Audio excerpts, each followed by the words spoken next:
प्यारे बच्चों नमस्कार। कैसे हैं आप? आशा करता हूं कि आप कुशल पूर्वक होंगे और ईश्वर से मैं प्रार्थना करता हूं कि आप और आपका परिवार हमेशा सुखी रहे, समृद्ध रहे एवं स्वस्थ रहे। प्यारे बच्चों, आपका जो लेसन आज हम शुरू करने जा रहे हैं वो न्यू चैप्टर है। उससे पहले हमने आपके ऑर्गन्स ऑफ द गवर्नमेंट, सरकार के तीनों अंगों के बारे में आपको पढ़ाया, जिसमें एग्जीक्यूटिव, लेजिस्लेचर और जुडिशरी के बारे में हमने आपको समझाया। आज हम एक नया टॉपिक, नया लेसन आपको पढ़ाने जा रहे हैं, जिसका शीर्षक या टाइटल है फेडरलिज्म, संघवाद। तो सबसे पहले हम आपको बताना चाहते हैं कि फेडरलिज्म होता क्या है। तो federalism is a system of government in which power is divided between a central authority and various constituent units।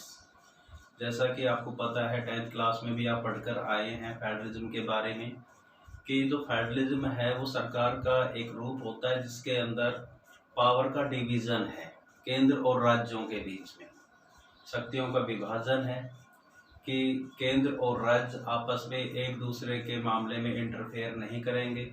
केंद्र के पास अपनी अलग शक्तियां हैं, राज्य सरकार के पास अपनी अलग शक्तियां हैं। तो ये शक्तियों का जो विभाजन है, पावर का जो डिवीज़न है, वो हमारे संविधान में किया गया है कि हमारे संविधान के अंदर राज्यों के पास क्या पावर होगी, केंद्र सरकारों के पास या विभिन्न इकाइयों के पास क्या क्या पावर होगी।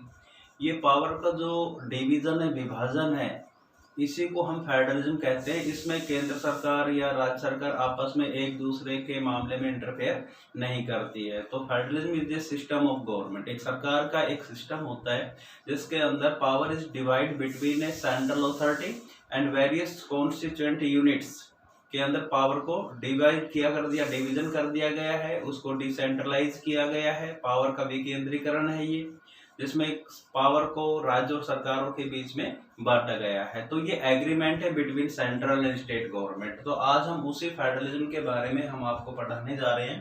तो मीनिंग ऑफ फेडरलिज्म, सबसे पहले हम मीनिंग ऑफ फेडरलिज्म के बारे में पढ़ेंगे। तो federal government is an agreement. Federal government एक एग्रीमेंट है, एक सहमति है between the centre and the state. किनके बीच में? सेंटर और स्टेट के बीच में एक सहमति होती है, ये एक फेडरल गवर्नमेंट होती है। And the constitution of agreement and the conditions of the agreement, और एग्रीमेंट की जो कंडीशन है, वो शर्तें हैं, वो कॉन्स्टिट्यूशन के अंदर लिखी हुई है, रिटन इन द कॉन्स्टिट्यूशन। तो federal government is an agreement. Federal government एक एग्रीमेंट है between the centre and state and the condition of the agreement, और एग्रीमेंट की जो कंडीशन, जो शर्तें होती है, written in the into the constitution, वो सारी कॉन्स्टिट्यूशन में लिखी होती है।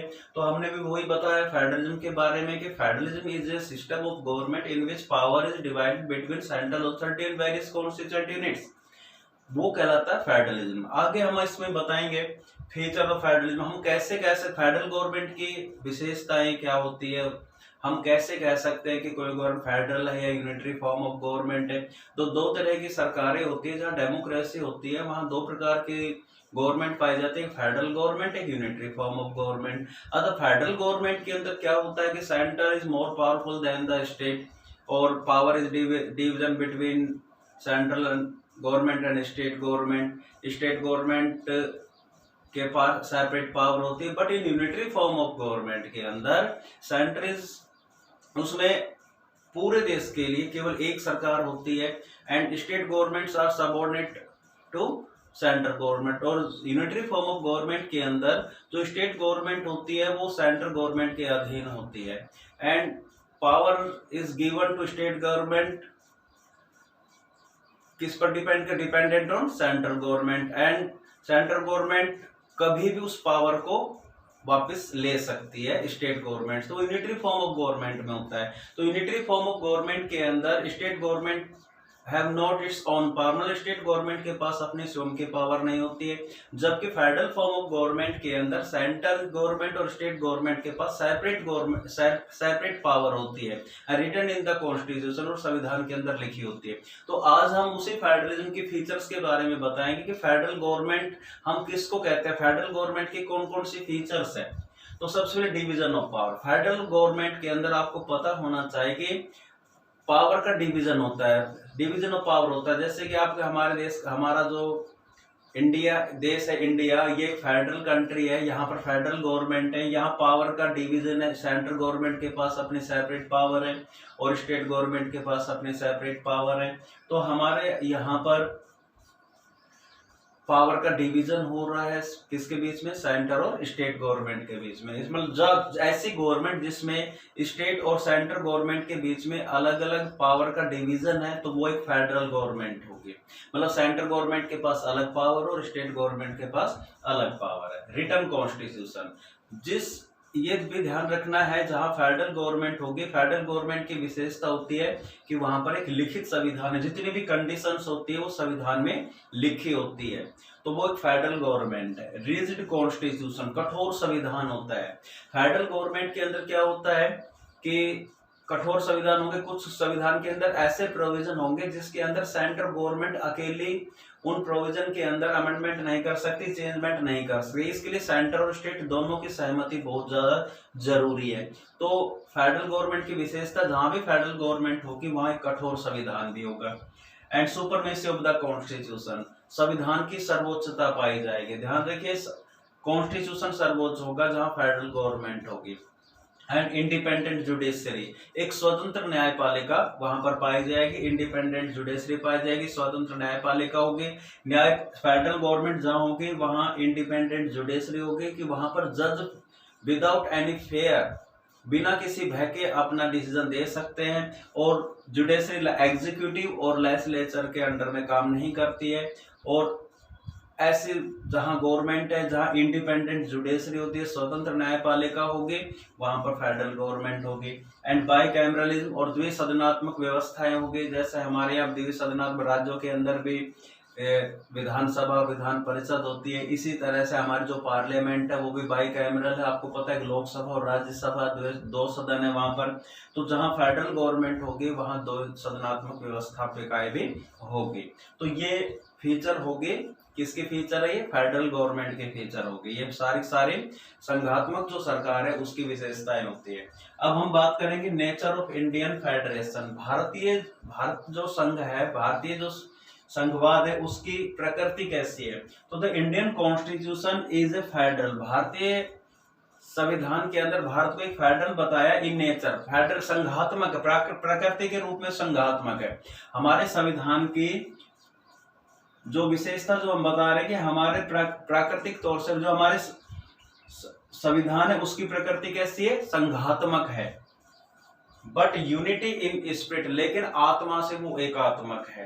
तो ये मिक्सर है हमारा संविधान। फेडरलिज्म वैसे तो प्रकृति उसकी कैसी है, the Indian constitution is federal in nature, भारतीय संविधान है उसकी प्रकृति संघात्मक है, लेकिन आत्मा से, स्पिरिट उसकी कैसी है, एक आत्मा की ओर झुका हुआ है, एकात्मक की ओर, वो यूनिटरी फॉर्म ऑफ गवर्नमेंट की ओर झुका हुआ है।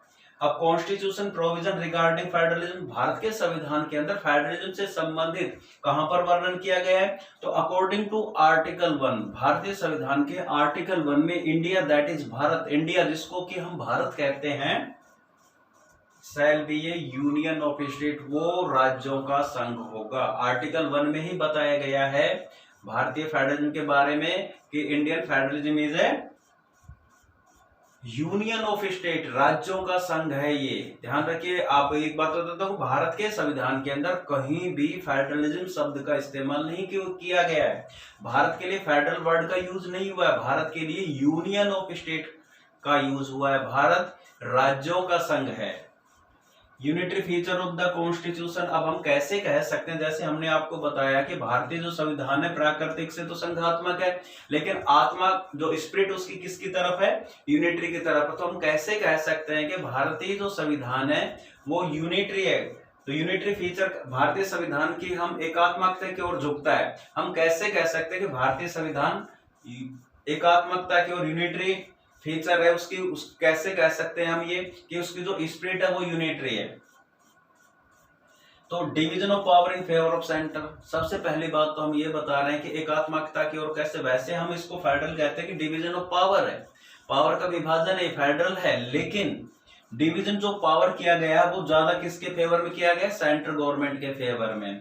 जो पावर का जो डिवीजन किया गया है, ज्यादा पावर किसको दी गई है, सेंटर को, सेंटर के फेवर के, सेंटर के पक्ष में, केंद्र के पक्ष में ज्यादा पावर दी गई है, जो कि किस बात को प्रूव करती है कि ये यूनिटरी की तरफ है। अब यूनिटरी फॉर्म ऑफ गवर्नमेंट के अंदर सारी पावर किसके पास है, सेंटर। लेकिन हमारे देश के अंदर भी division of power in favour of centre, जो पावर का जो विभाजन हुआ है वो किसके फेवर में, सेंटर के पक्ष में है। दूसरा, encroachment over the state list by the union government, और जो जो स्टेट लिस्ट है उसके अंदर भी जो स्टेट गवर्नमेंट को जो पावर दी गई है वो यूनियन गवर्नमेंट के फेवर में दी गई है। यूनियन जो गवर्नमेंट है वो स्टेट जो लिस्ट है उसके अंदर हस्तक्षेप कर सकती है।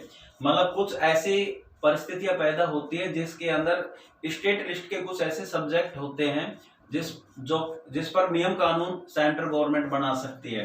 तो encroachment of the state list का एनक्रोचमेंट कर सकती है यूनियन गवर्नमेंट, हस्तक्षेप कर। No separate constitution of state. अब आपको पता है कि यदि फेडरलिज्म होता तो राज्यों के लिए अलग संविधान होता, सेंटर के लिए अलग संविधान होता, लेकिन हमारे देश के अंदर राज्यों के लिए अपना कोई अलग संविधान नहीं, सेपरेट कॉन्स्टिट्यूशन नहीं है। इसका मतलब ये किसकी ओर झुका हुआ है, एकात्मकता की ओर झुका हुआ है। Change in the boundaries of state. अब सेंट्रल गवर्नमेंट अकेले राज्यों की बाउंड्री को के अंदर परिवर्तन कर सकती है, इसका मतलब एकात्मकता की ओर है। सिंगल सिटीजनशिप, भारत के अंदर सभी जितने भी नागरिक है सबको एकल नागरिकता मिली हुई है, सिंगल सिटीजनशिप है। यदि फेडरलिज्म जहां भी होगा वहां पर ड्वेल सिटीजनशिप होती है, दोहरी नागरिकता होती है, लेकिन हमारे देश में क्या है, सिंगल सिटीजनशिप है। और सिंगल सिटीजनशिप किसके फेवर में होती है, यूनिटरी फॉर्म ऑफ गवर्नमेंट में होती है। तो हमारा जो संविधान वो किसकी तरफ है, एकात्मकता की ओर है। Unitary government in time of emergency, जब भी देश के अंदर संकट पैदा होता है, इमरजेंसी आपातकाल लागू होता है, तो सारी की सारी जो पावर है वो यूनियन गवर्नमेंट के फेवर में चली जाती है। यूनियन गवर्नमेंट के पास सारी की सारी जो पावर है वो यूनियन गवर्नमेंट के पास चली जाती है, चाहे वो स्टेट लिस्ट की है, चाहे वो अलग जो लिस्ट होती है रेजिडरी है, तो वो तो सेंट्रल गवर्नमेंट के पास होती है, कॉन्करेंट लिस्ट के अंदर भी। और जो स्टेट लिस्ट है वो के अंदर जितने भी सब्जेक्ट है उस पर यूनियन गवर्नमेंट कानून बना सकते हैं at the time of emergency.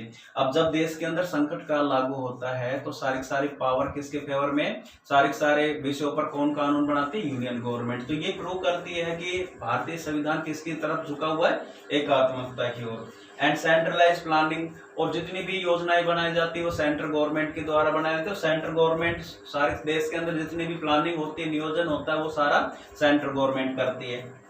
अब क्या रीजन है, causes of strong centre in India, Bharat के अंदर सेंटर को मजबूत बनाना, स्ट्रॉन्ग मजबूत बनाने का रीजन क्या है, क्यों ऐसा कारण हुआ कि सेंट्रल गवर्नमेंट को मोर पावरफुल बनाया गया है स्टेट गवर्नमेंट के बजाय।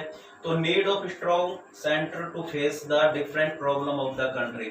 अब देश के अंदर बहुत ज्यादा प्रॉब्लम होती है, अलग अलग प्रॉब्लम होती है, उन प्रॉब्लम को दूर करने के लिए सेंटर को ज्यादा पावरफुल बनाया गया है। भारत देश के अंदर विभिन्नताओं का देश है, बहुत ज्यादा यह भाषा बोली जाती है, अलग अलग धर्मों के लोग हैं, अलग अलग खान पान है, अलग अलग कल्चर है, रिलीजन है, तो बहुत सी so many problems occur in India, बहुत भारत के अंदर बहुत ज्यादा प्रॉब्लम होती है। उन प्रॉब्लम को दूर करने के लिए सेंटर को ज्यादा पावरफुल बनाया गया है। And strong centre needed to play an effective role in the international sphere, और अंतरराष्ट्रीय क्षेत्र के अंदर भारत को मजबूती से प्रभावी रोल, एक बहुत ही इफेक्टिव रोल प्ले करना पड़ता है सेंटर को, इसलिए सेंटर को ज्यादा पावरफुल बनाया गया है। अंतरराष्ट्रीय जितने भी मामले होते हैं उस पर ध्यान कौन देती है, सेंट्रल गवर्नमेंट देती है। तो सेंट्रल गवर्नमेंट को ज्यादा प्रभावी बनाया गया। अंतरराष्ट्रीय मैटर्स जितने भी होते हैं, मामले होते हैं, उनको सोल्व करने का काम सेंट्रल गवर्नमेंट का होता है, इसलिए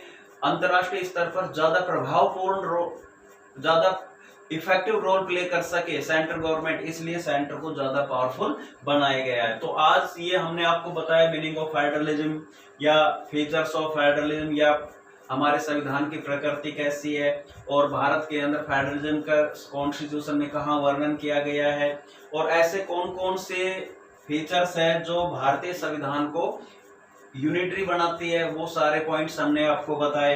इसके अलावा भारत के अंदर सेंटर को ज्यादा पावरफुल बनाने का रीजन क्या है, ये सारी बातें हमने आपको बताई।